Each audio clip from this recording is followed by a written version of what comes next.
को मैं गुंडा कहूँगी और मैं शुरू दिन से कहती आ रही हूँ वो गुंडे हैं, वो गुंडे हैं, वो गुंडे हैं। गुंडे की डेफिनेशन क्या होती है? हालांकि किसान आंदोलन नहीं है, वो राजनीतिक आंदोलन है। मैं उनको किसान नहीं कहूँगी। उन लोगों ने 4 लोगों को लाठियों से पीट पीट के मार दिया। जो पहले हुआ, ड्राइवर का बैलेंस बिगड़ने से जो हादसा हुआ, पहले हादसा था, लेकिन जानबूझ के उन लोगों ने, उपद्रवियों ने जानबूझ के डंडों से पीट पीट के मार डाला 4 व्यक्तियों को। उनको पहले मैं बात करूंगी, लेकिन वहां की बात करने से पहले एक बात पूछना चाहती हूँ कि गुंडे की डेफिनेशन क्या होती है? गुंडे की परिभाषा क्या होती है? आप कमेंट्स के जरिए मुझे ज़रूर बताइए, गुंडे की परिभाषा क्या होती है? गुंडे की डेफिनेशन आप मुझे बताएं क्या होती है। लिख के अपने कमेंट में जवाब ज़रूर दीजिएगा। हम उत्तर प्रदेश में जो घटना हुई उसके बारे में भी बात करेंगे, और हिसार के विधायक डॉक्टर कमल गुप्ता के साथ जो व्यवहार हुआ उसके बारे में भी हम बात करें। हमारे 2 विषय हैं। अगर मुझे लाइव उत्तर प्रदेश वाली घटना पे आना होता तो मैं पहले आ जाती, ये सबके सामने है। लेकिन मैं आज लाइव आई हूँ डॉक्टर कमल गुप्ता जो हिसार के भाजपा से विधायक हैं उनके लिए। तो मैं आप लोगों से, सभी साथियों से एक ही अनुरोध कर रही हूँ कि इस लाइव को शेयर करें, और दूसरा मुझे कमेंट्स के जरिए बताएं कि गुंडे की डेफिनेशन क्या है। गुंडा हम किसको कहते हैं? जहाँ उत्तर प्रदेश वाली घटना की बात करते हैं तो उसमें हुआ, सबको पता है कि चाहे वो मंत्री का ड्राइवर था या उनके बेटे का ड्राइवर था, उनकी गाड़ियाँ थी, उनके ऊपर हमला हुआ और ड्राइवर का बैलेंस बिगड़ा, और बैलेंस बिगड़ने से गाड़ी जो कंट्रोल में नहीं रही और उससे ये हादसा हुआ, 4 लोगों की मृत्यु हुई। उसके प्रति सभी की संवेदना है, हमारी भी, सरकार की भी, सभी की। और सरकार ने जो काम किया वो बहुत ही तारीफ़ के काबिल है। उन्होंने 45 लाख रुपए जो मरने वाले हैं उनके परिवारों को दिए हैं, और घर में से एक व्यक्ति को, योग्य व्यक्ति को सरकारी नौकरी की देने का वादा किया है। तो मैं उत्तर प्रदेश सरकार का शुक्रिया अदा करती हूँ इसके लिए कि हादसे में मारे गए लोगों के लिए उन्होंने ये सब किया। दूसरा, जो मैं गुंडे की डेफिनेशन आप लोगों से पूछ रही हूँ, उसमें जो किसान आंदोलन चल रहा है, हालांकि किसान आंदोलन नहीं है, वो राजनीतिक आंदोलन है।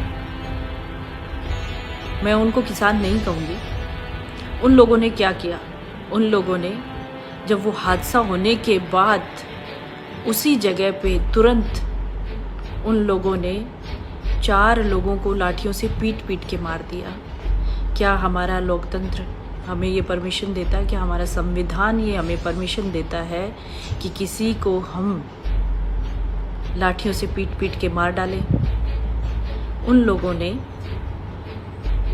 एक पत्रकार, जिसमें 3 भाजपा के कार्यकर्ता, उनको लाठियों डंडों से पीट पीट कर मार डाला। उन लोगों को हम क्या कहेंगे? उन लोगों को हम क्या कहेंगे? उनके लिए कोई कानून नहीं बना, शायद उनके लिए कोई कोर्ट नहीं बनी, कोई न्यायालय नहीं बना क्या? उन लोगों ने लाठियों डंडों से पीट पीट कर 4 लोगों को मार डाला।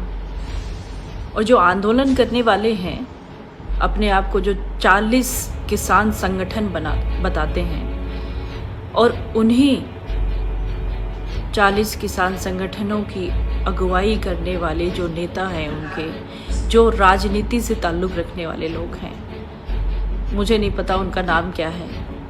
क्या वो जिस तरह से उस हादसे में शिकार हुए लोग जिनकी मृत्यु हुई, उनके लिए योगी सरकार ने जो किया, उसी तरह से क्या उस संगठन के लोग उन 4 लोगों को बेरहमी से पीटने वाले उसी संगठन के लोग, क्या उनके परिवारों के लिए कुछ करेंगे? क्या उनके मन में कोई संवेदना है उनके प्रति? जो लोग 4 लोग और मरे हैं, उनके प्रति कोई संवेदना उन्होंने प्रकट की? क्या वो इंसान नहीं थे? क्या वो किसी के भाई नहीं थे? क्या किसी के बेटे नहीं थे? वो पत्रकार किसी का भाई बेटा नहीं था? वो भाजपा का कार्यकर्ता किसी का भाई बेटा नहीं था क्या? वो इंसान नहीं था? वो इस देश का हिस्सा नहीं था? उनके प्रति अभी तक किसी भी किसान संगठन के नेता की कोई संवेदना नहीं आई, जबकि उन्होंने तो सरेआम जानबूझ के ये मर्डर किए, जानबूझ के उन लोगों को मारा है। इस पे कोई सवाल क्यों नहीं उठा रहा है? इसका जवाब कोई क्यों नहीं मांग रहा है? उन 4 लोगों के प्रति कोई क्यों नहीं बोल रहा है जिनको जानबूझ के मारा गया है? और जानबूझ के किया हुआ अपराध को किस श्रेणी में माना जाता है? जानबूझ के किए हुए अपराध को किस श्रेणी में माना जाता है और उसकी सज़ा क्या होनी चाहिए?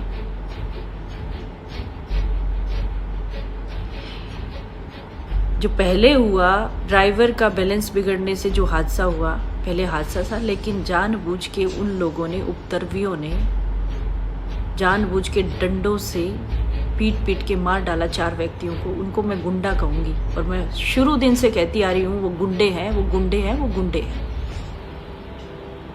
मेरी गाड़ी पे हमला हुआ, मैं भी शिकार हो सकती थी, मुझे भी मारा जा सकता था, लेकिन मैं बच गई थी उस दिन। मैंने तभी लाइव आके बोला था। और मेरी बैठक जब हो रही थी सुंडावास में, जब मुझ पे हमला हुआ, मेरे कार्यकर्ताओं को पीटा गया, उन गुंडों ने पीटा मेरे कार्यकर्ताओं को, मेरे मंडल अध्यक्ष को, मंडल महामंत्री को। वो गुंडे उनको भी मार सकते थे, लेकिन हम लोग बच गए। लेकिन उत्तर प्रदेश में वो 4 लोग नहीं बच पाए, इनका शिकार हो गए।